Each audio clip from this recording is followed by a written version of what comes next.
هو الشتا كده عايز كل يوم نعمل حاجة جديدة مع كوباية الشاي بحليب بقى وكوباية السحلب وكوباية الكاكاو.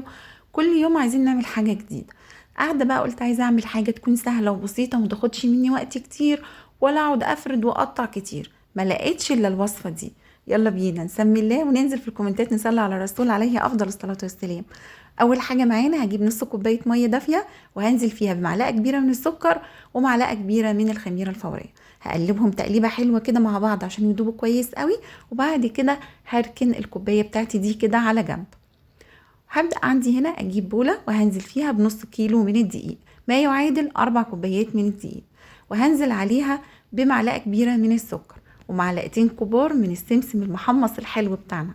وهنزل كمان بمعلقة كبيرة عبارة عن شمر وينسون، بحمصهم الاتنين مع بعض واطحنهم عندي واحتفظ بيهم، باخد منهم للقرص وللقراقيش الحلوة اللي احنا بنعملها النهاردة. ورشة ملح ده طبعا أساسية معايا. بعد كده هقلب كل المكونات دي كده مع بعض، وهبدأ انزل بكوبايه 3/4 سمنه والربع زيت. تقدري تستخدميها كلها سمنه، بس انا استخدمت ال3/4 سمن والربع زيت. بقلبها بقى حلوه قوي قوي، عايزه اغلف كل الدقيق اللي عندي بالسمنه بتاعتي.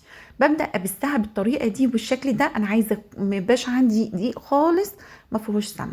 هبسها كاني ببس كعك بالظبط بالشكل ده كده. يعني مفيش اسهل من مقاديرها. هنا عايزه تعملي حاجه سريعه بقى مع كوبايه الشاي، مع كوبايه شاي بحليب، للفطار للعشاء، لاخر الليل كده قاعده ومش لاقي حاجه تاكليها، تقومي تجيبي شويه وتسخني لك كوبايه شاي بحليب. مفيش اسهل من كده. ببثها بالطريقه دي كده. وبعد كده هبدا انزل عندي بالخميره بتاعتي اللي انا كنت مجهزاها جنبي، بعجن بيها. ويكون جنبي كمان نص كوبايه ميه دافيه، باخد منها شويه بشويه، ما بنزلش بالميه مره واحده، لغايه لما العجينه تتعجن معايا وتبقى بالشكل اللي انتوا شايفينه ده. بتبدا تلم معايا على طول، تبقى عجينه طريه حلوه. بعجنها بالظبط 3 4 دقايق مش كتير. توصل عندي تبقى طريه بالشكل الحلو ده. بحطها عندي في البوله بتاعتي وبغطيها بكيس بلاستيك واسيبها تختمر عندي حوالي نص ساعة تقريبا، حسب كمان جو المطبخ عندك. الدنيا صيف عن الشتاء بيفرق طبعا كتير في التخمير.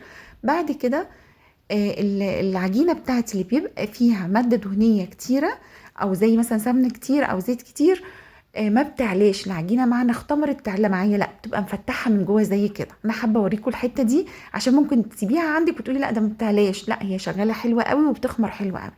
جبت بقى الصاج بتاعي 30 في 40 ودهنته دهنة حلوة من السمن، ونزلت فيه بالعجينة بتاعتي كلها كده ومرة واحدة. وعندي فردتها حلوة قوي. وبجيب بقى عندك مردنة يبقى حلوة قوي، ما عندكيش مردنة زي كده هتجيبي كوباية اللي عندك. وابدأ اساوي العجينة عشان ما تبقاش حتة عالية وحتة واطية، يبقى عندي القراقيش بتاعتي كلها سوا واحد وحجم واحد. هبدأ اجيب السكينة بتاعتي وتكون سكينة حامية، وابدأ اقطع بيها القراقيش بتاعتي بالشكل ده. بمنتهى البساطة. يعني مش في اسهل من كده بالظبط. يعني كلها ما اخدتش مني وقت في العمايل. العجينه كلها على بعضها تقريبا 7 8 دقايق، وسبتها ترتاح عندي شويه لما اختمرت. وبعد كده فردتها في الصاج وقطعتها بالشكل ده، وسبتها كمان حوالي 7 8 دقايق 10 دقايق على بال ما الفرن سخن عندي، وبدخلها الفرن. وبتقطعيها بتبقى قطع متساويه يعني بالنظر، حابه بقى بالمسطره وتقيسيها بالسنتي مفيش مشكله. وهبدأ اخدها كمان طولية، ببدأ احدد عندي كده.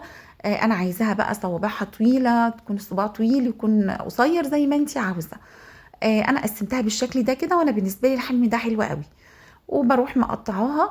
وبعد كده بغطيها واسيبها معايا 10 دقايق على ما اكون شغلت الفرن بتاعي. بتبدأ تختمر تاني، وزي ما قلت لكم العجينة اللي فيها زيت كتير او سمن كتير، مادة دهنية كتيرة، الخمر بتاعها ما بيعلاش قوي. بتبقى العجينة خمرت داخليا، يعني ما بتمسكي حتة عجينة تقطعيها كده بتلاقيها مفتحة من جوه، تلاقي العجينة كلها ريحتها كمان خمر. بعد كده باخدها عندي ادخلها فرن على درجة حرارة 180. اخدت معايا من 30 ل 35 دقيقة. اول ما تاخد لون من تحت بفتح عليها الشواية من فوق برضو على درجة حرارة هادية. بتطلع معايا بالشكل القمر اللي انتوا شايفينه بمنتهى السهولة. شايفين بتطلع معايا؟ يعني مفيش اسهل من كده. مجرد بس اللي انا بطلعها وابدا افكها من بعضها بمنتهى السهولة.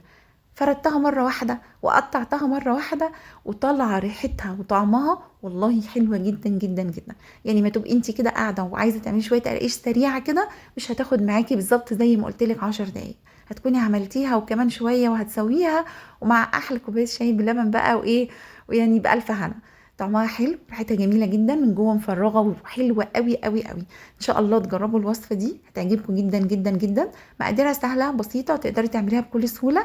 يا ريت نعمل لايك ونعمل شير علشان الكل يستفاد وعلشان الكل يوصلوا الفيديوهات. وان شاء الله اشوفكم في وصفه جديده باذن الله.